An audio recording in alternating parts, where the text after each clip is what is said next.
Your spirit ached with uncertainty, wondering whether my presence is just a feeling or something more profound that defies easy explanation. As a result, you found yourself acting as though you believed. You have experienced parties and festivities with a sense of loneliness, surrounded but somehow unaffected, waiting for that clear glimpse of heavenly awareness that gives everything meaning. It's possible that you felt unworthy of asking me these questions, embarrassed to allow disappointment and confusion to seep in, as if you were expected to have an unwavering confidence. I've always been close, though, not far from the closest breath. Near enough, you could count the heartbeats that had throbbed with hope or fear. Near enough, you can collect the secrets you can't reveal.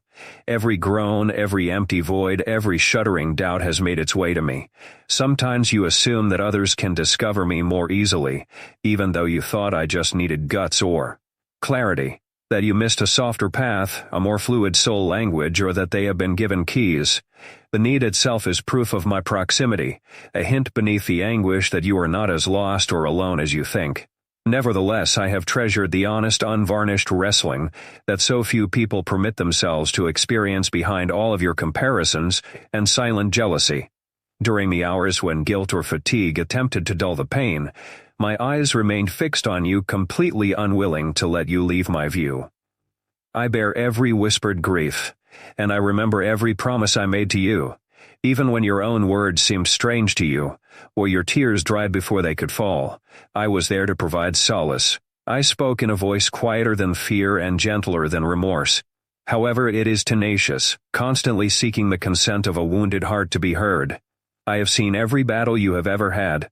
There isn't a corner that I don't want to gently penetrate. If there has been a lot of silence, uncertainty, or disappointment along the way, now let this truth calm you. Never have you gone unnoticed.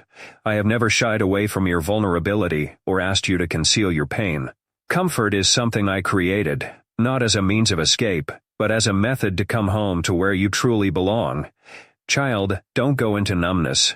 Even if you don't yet comprehend the shape of the burden, let it show. Put the unknown in my care and open the locked drawer of your desire. Allow the candor of your misunderstanding to serve as a bridge for a brief while, and check to see if you can feel me in the places you believe to be empty. Allow this solace to seep into your most isolated areas. I have seen where shadows gather in the silent recesses of your memory, a region that is invisible to anyone but your own human eye. You've had kept moments there that you thought were unimportant for a long time. The day you stumbled and nobody noticed. When everyone believed you were strong, you cried that night. You recall the silence that followed disappointment and the pain you felt when you kept your questions to yourself. However, I was not far away even during those invisible hours, when hope silently slipped through your open palms and disappointment pushed against your chest. As you buried those memories to protect your frail soul from the iciness of unfulfilled expectations, my eyes remained on you, tender and unflinching. My dear, you might not be aware of how much those memories have influenced you. There are parts of you made from the weight of unfulfilled desires, silent decisions taken in private, desolate settings. You have made an effort to move on by persuading yourself that the future is more important than the past. However, I can see how those unseen moments affect your reluctance to hope. You may just remember weeds, or you may be reluctant to believe that something fresh may develop.